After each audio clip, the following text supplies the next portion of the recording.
Welcome everyone, and as you know, I'm always delighted to have my guests on today, and nothing is no different today in terms of the amazing Antony Cousins, who I met way back when in a previous life when I was doing a little bit of advisory work. I'm doing inverted commas for a startup that he was working for called Profinder.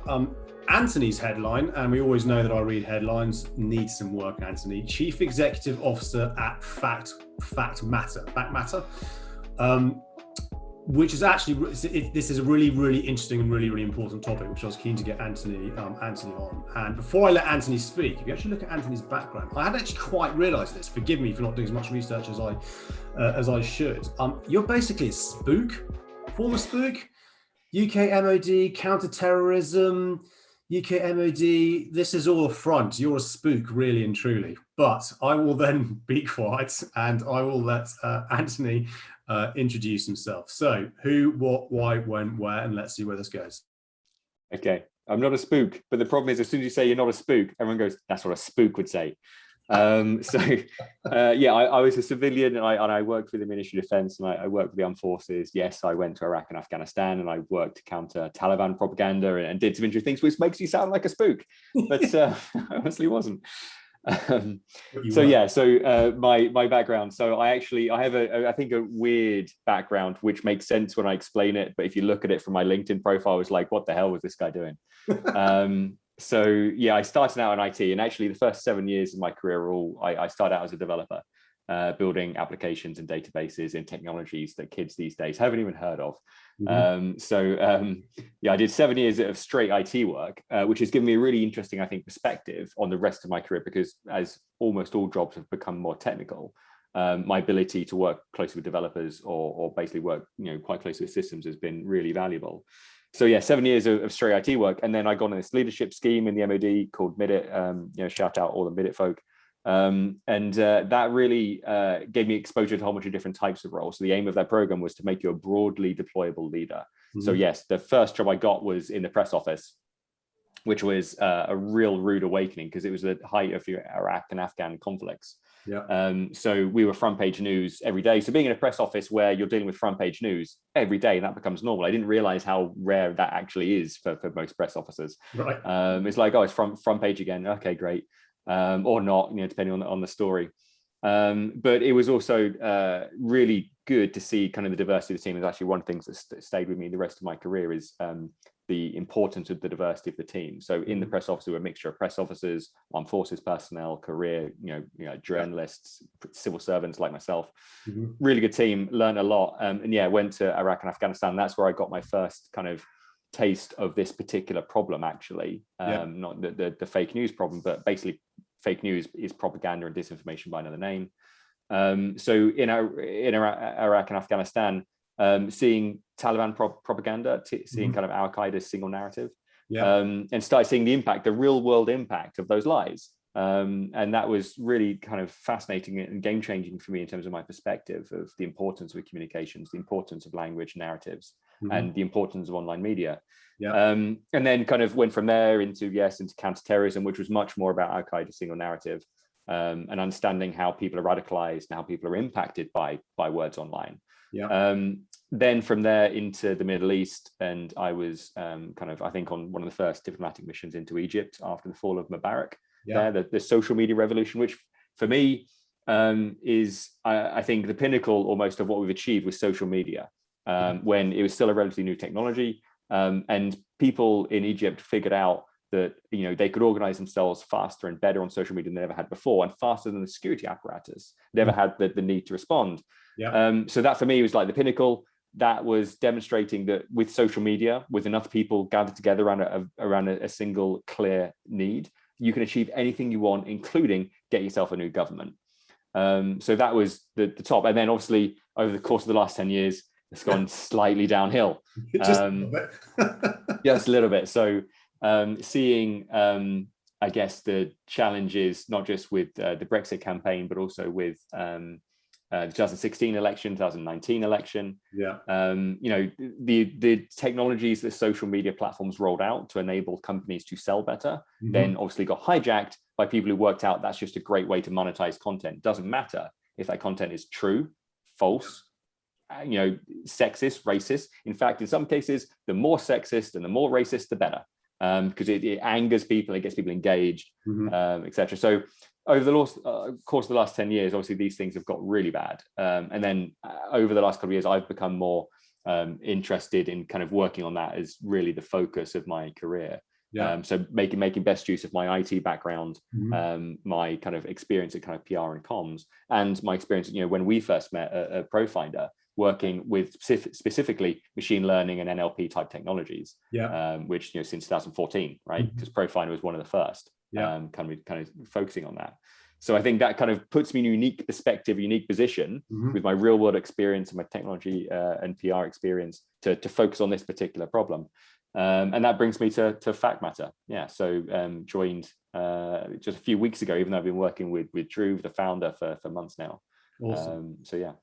So it's around, for those of you who haven't figured out, that A, Antony is not a spook, wink, wink, but B, it's around the challenge we now face in the modern world of kind of disinformation. And this is B2B, B2C. This is everything. If we look at kind of what's happening in B2B, which is the angle we're going to look at in terms of where Factmata can come in, is that to your point, you can be a person in a garage, access to the internet, access to the social media channels. You create content, you create enough content that's going to cause division or conversation, and then off you go. And I was only talking to my wife last night about some of the things that they're now looking at with some of the large organizations who should remain nameless, about the challenges that are now coming through EU legislation, cookies, all this kind of stuff, and what that means. But it's a real problem, and notwithstanding the world that our children are going to be growing up in. And I guess it goes on. I'm thinking of my history. I mean, this has been with us forever in terms of propaganda way back when you leaflet drop, you're paying your Nazi Germany and so on, and then toppling governments. It takes me back to the behind the scenes or undercover footage of Alexander. I think it was Alexander Nix, the CEO of Cambridge Analytica. We can create or fall governments if you want us to do that, just purely through social. So Factmata, yes. Who, what, why, what is it? What's the story? Because you told me the story offline. It's fascinating. I think our listeners will be interested to hear this, and then we can unpack it a little bit more. Yeah, definitely, and it makes the link, I think, between that kind of that fake news problem and actually B2B. So I like most people, I think, from Brexit onwards, and from some of the really good TED Talks that have been on the subject, from some of the Netflix documentaries that have been on the subject, the Social Dilemma, which I think was a big one that kind of hit the mainstream. People have become more aware of this problem of fake news and disinformation. And that's where Factmata got its start kind of 4 years ago now, building the technology to work on that problem, like fake news. How do we identify it? How do we fight it, etc. And there's a whole bunch of other companies in that space as well doing that kind of work. So that's where we started out, and that's where we focused on kind of underlying technologies to identify it, to flag it in all its varieties. And that's a problem that needs to be solved, but it's not, in my opinion, a commercially sustainable, business proposition, right? Because for every lie that's told, there's an organization that's on the receiving end of that lie. For every piece of fake news or disinformation about a coronavirus vaccine, right, there's a pharmaceutical company whose bottom line is going to be impacted by that. And the fact-checking part of this is a really important part of the truth ecosystem, but it's not a commercially sustainable kind of startup kind of venture that, from our opinion, because effectively you're putting manual labor into a never-ending kind of exponentially growing problem of the lies that are being shared online. And you're trying to fix those lies on behalf of the organizations that are targeted by those lies. So Factmata is kind of growing into a technology which is enabling companies to do it for themselves. So it's become, therefore, this whole fake news thing is actually pivoted more towards reputation management and brand safety, because every organization and every individual needs to take ownership of the narrative about themselves, right? And if you're not, you can only control what you say, but if you can see the narratives, whether they're fake or hateful or racist or whatever, if you can see those narratives earlier, and get involved, identify who the influencers are, either to kind of orchestrate takedowns, or at least understand the narratives, understand where they're coming from and why they have that view, then you can do something about it.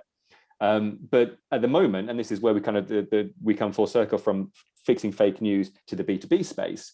At the moment, tools in the reputation management space and the brand safety space, media monitoring, social listening, don't really give you the reasons why, right? And I know because I built a media monitoring system for the 2007 the Ministry of Defense, which does exactly what the media monitoring tools are still doing today, which is how many times am I being mentioned? What is the rough sentiment of those mentions? Give me a word cloud, right?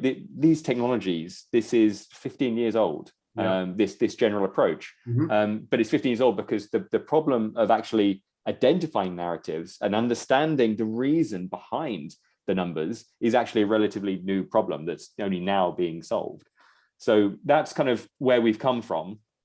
Started out in fake news, but actually fake news is almost a red herring. Right, it's a great term, and it gets people like sort of understand what it means. But in terms of the practical fix for it, the practical application of the technology to solve it, it's actually in the brand safety and reputation management space. That's where we're going towards. So that's kind of how we kind of understood it and how we've got into it. Is organizations need to take ownership of that narrative for themselves. In fact, the way I was kind of explaining it the other day is, every organization has a firewall, right? They protect their technology and their data from harmful, actors.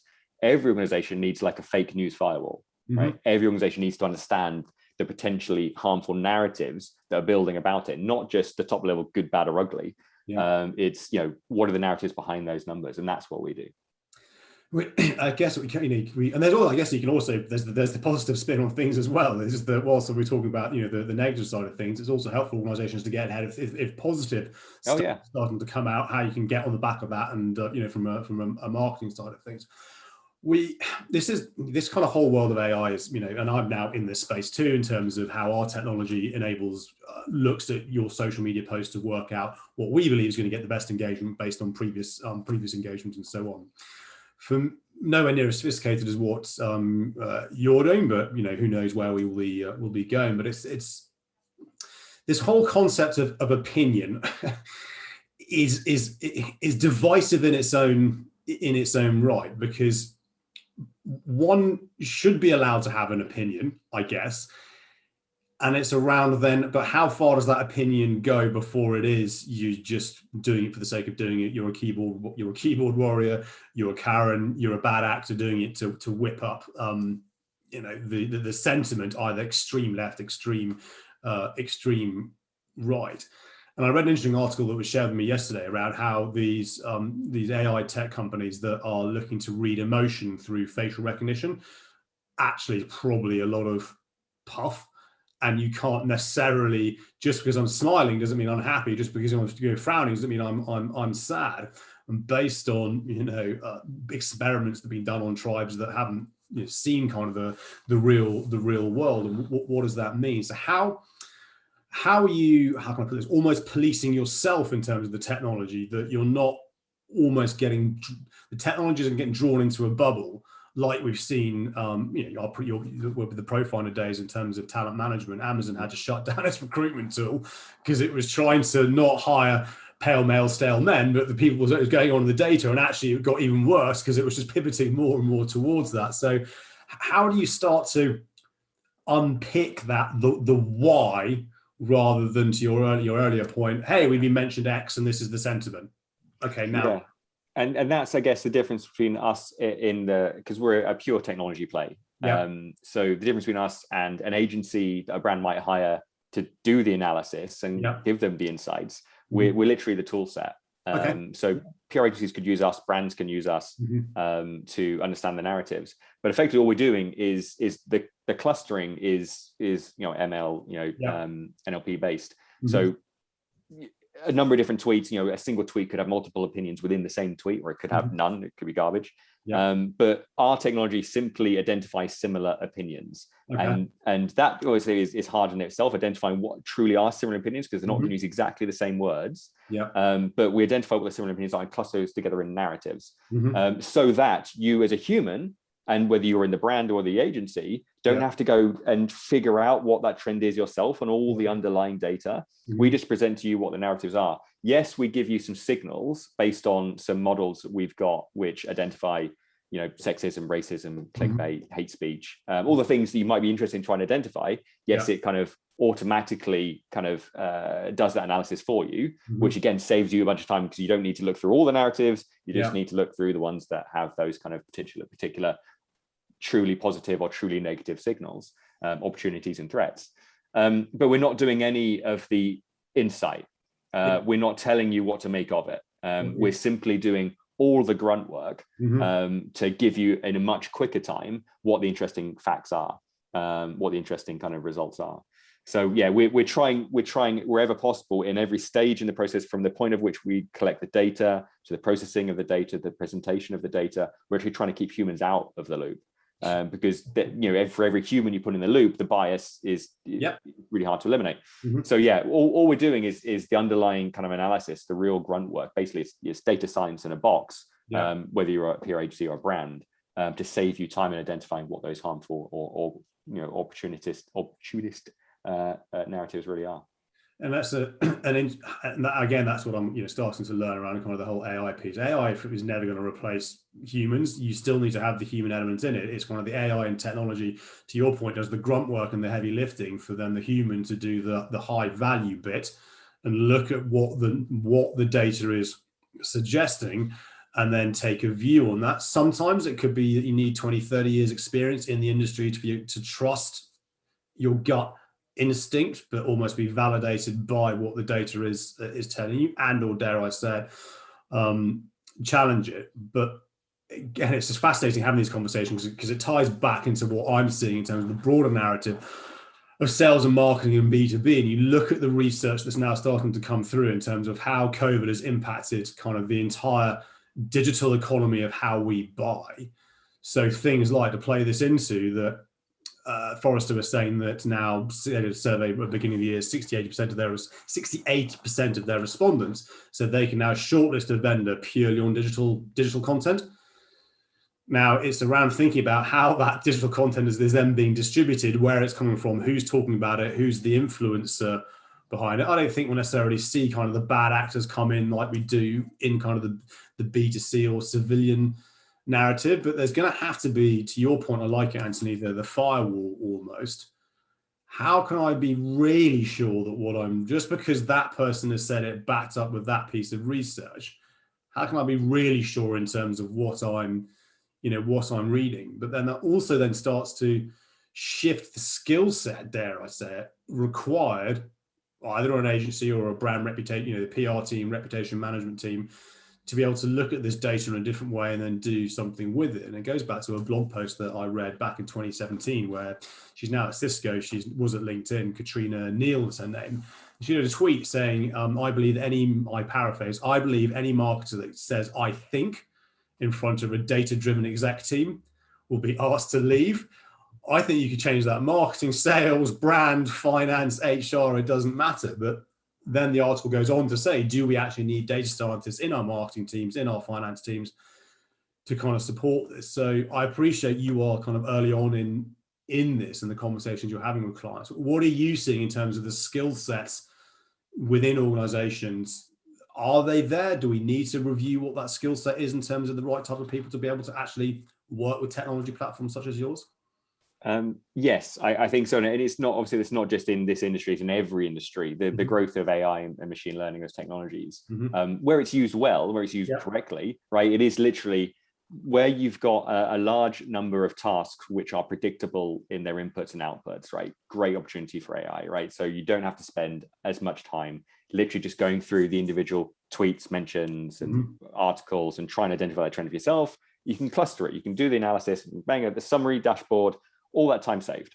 So in terms of the skill sets, you're right that it might not be different people. It may well be different jobs that those individuals do. So they're not doing the underlying analysis, kind of identifying the underlying data sets, because that's all done. What they're doing is more value add, the human creative side, which is where I think AI for me is still going to make massive differences, not just industry, but all industries, which is the humanity of ourselves. Like, we get to spend time doing the things that we enjoy, which challenge our creative mindset, and not kind of mundane, predictable tasks. So I think in this industry, yes, it might not be different people, but it will be different tasks and different expenditure of time, right? If you look at the pie chart of how much time people spend on things, the whole chunk where it goes on to underlying data analysis is going to shrink significantly. And therefore, the amount of time you have to spend on creative, value add human work will increase.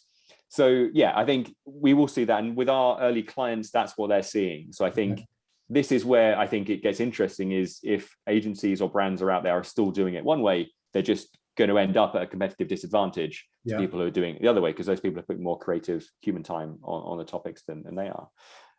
So yeah, I think it will be not so much potentially different amount of people, but probably different tasks those people do. Yeah, and no doubt a bit of reskilling involved in some of those people, and it'll be, I know I sound like a stuck record when I talk about TikTok, but I'm on TikTok because I need to understand it. Faces its own challenges, but some of the creatives on there, these young kids, utterly insane, and the insanity around the investment advice that's now been given around crypto and this and that. I remember way back when a former colleague of ours and his foray into crypto and talking about that. I hope he's doing okay. It's just fascinating how rapidly this is going. But if we just take a step back, so data.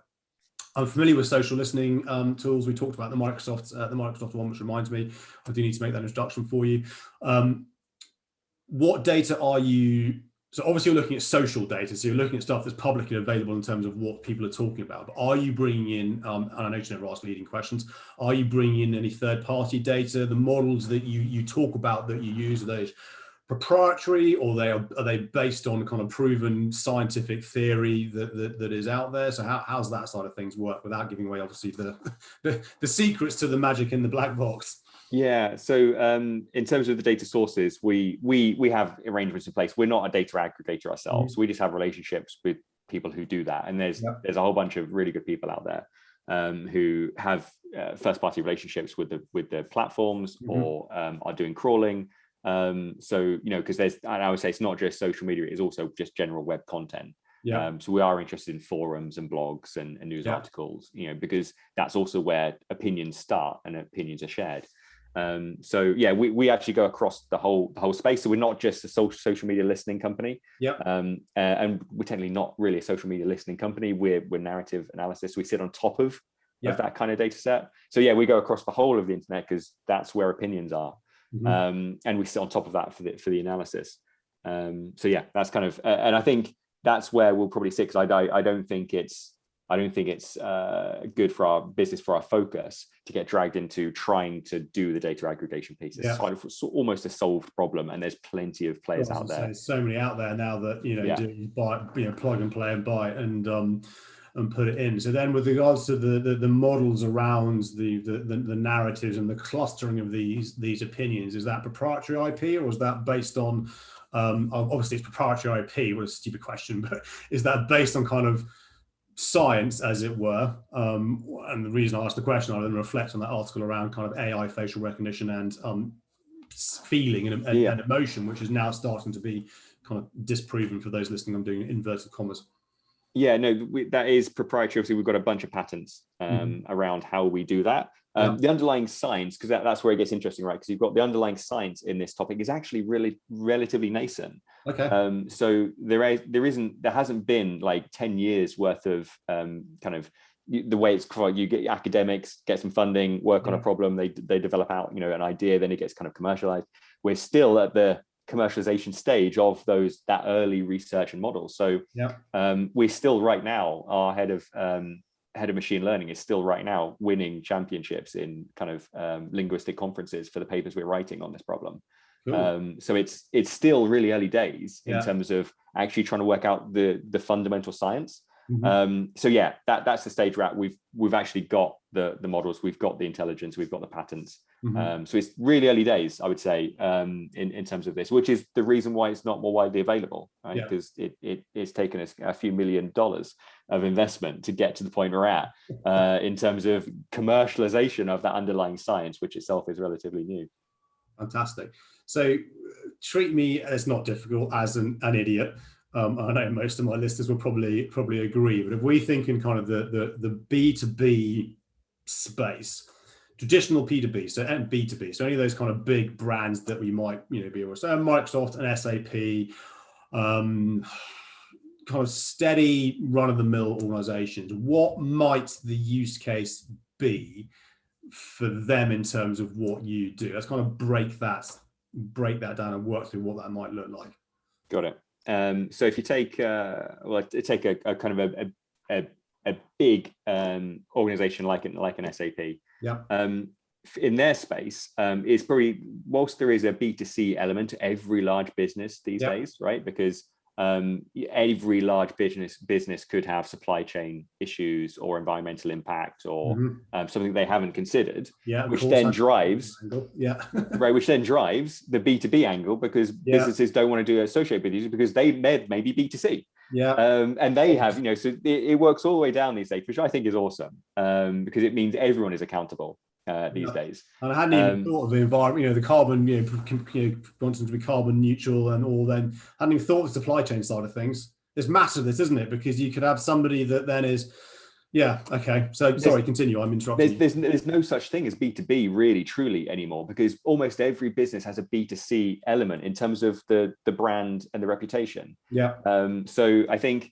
that's where, if you're a large organization and you're B2B, one is the basic stuff, right? You can find out what people are saying about your brand, and it doesn't matter if that's going in the B2C space. You can find out what B2B people are saying about your brand, and how they're talking about your brand compared to other brands. And you can identify those narratives related to your price, your product, your proposition, whatever. So you can do that basic stuff. You can see that also about your competitors, because you could be doing market entry, or you could just be doing competitor analysis.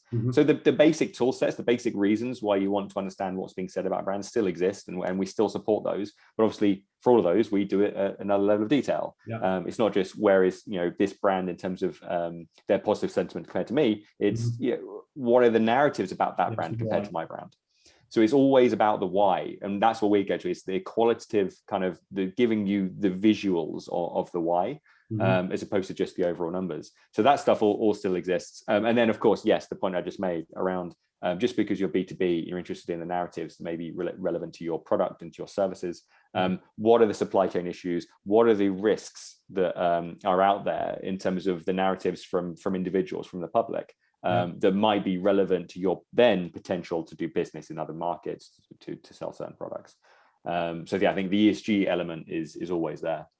ESG. Everyone's talking about ESG at the moment in terms of got the biggest transfer of wealth, but that's a whole separate kind of conversation. But it could be an interesting one in terms of what do people actually really think about ESG and investing in the world for good.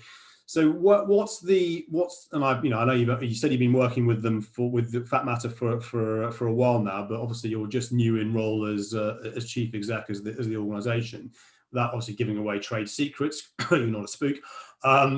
What is the vision? What is the vision with this? Where do you want to go?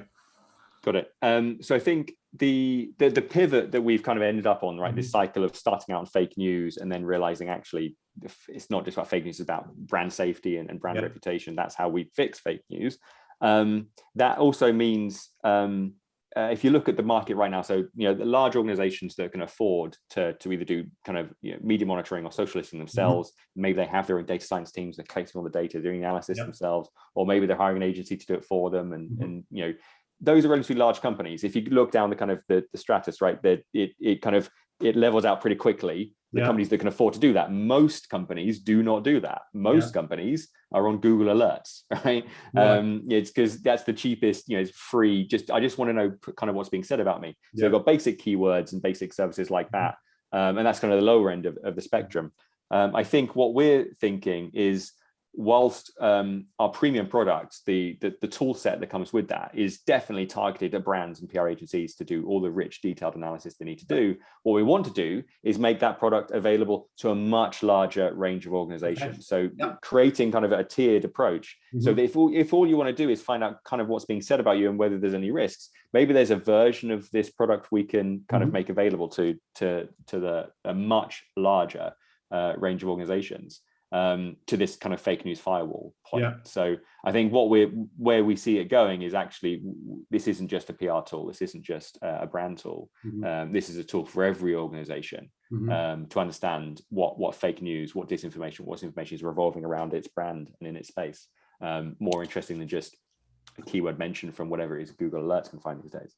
Absolutely, and I think this also plays into the wider narrative around, what's coming out the other side of, when we get to the other side of the world, we find ourselves in, that digital is going nowhere. Social media is going nowhere. New platforms are popping up left, right, and centre. And we've also seen how quickly things can go, not even just from, dare I say it, from the hate side of things, how quickly things can just spin out of control.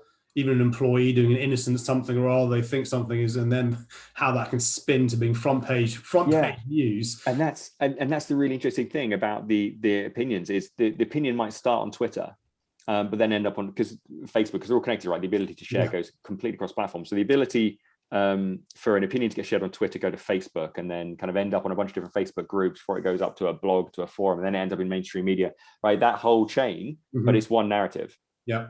And that's I think one of the biggest time savers we do, because if you were looking just at Twitter, you might see one. If you're looking just at the forums, you might see the other. But the identification, that's all the same narrative. Yeah. And bringing that together in a view, I think that's one of the biggest time savers that we probably offer. Absolutely. And then to your point, getting ahead of it, Exactly. starting to, I'm not a PR expert in any shape or form, but I do understand, try and control the narrative as quickly as one can, and obviously within the framework which is appropriate, and so on and so forth. I know we could talk about this for hours, and I know that we're only scratching the surface in terms of what's to come. And I'm like, if we look back, if we have this call again in 10 years time, when hopefully both you and I have sold out and we're multimillionaires and we're sitting on our both private yachts waving to each other, that's the idea, right? I just don't know where it's going, but it's always good to talk to you, Antony. You're always a fountain of knowledge. Where can people are listening, if they want to kind of find you, where should I direct them to? Your profile? Is there maybe a freebie they can try on the website?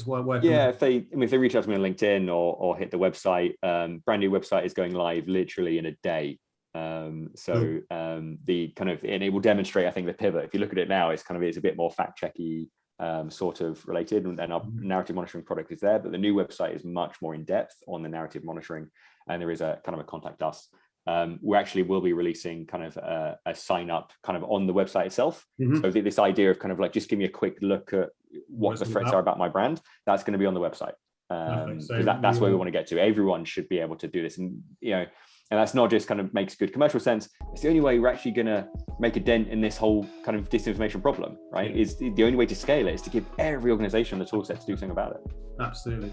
And for those that are listening, this has been recorded on the 5th of May. So if the website probably will already be live, the new one, by the time you're listening to this. I'll put all the links into the varying channels. But Antony, as always, thank you for your time. I really appreciate it. For the listeners, thank you for tuning in. If you want to find out more about what Antony and his team are doing, please reach out. If there's anybody you want to be on this podcast, if you want to be on this podcast, then reach out and connect with me, and we'll see what we can do. But for now, Antony, thank you very much. And listeners, I will see you this time next week.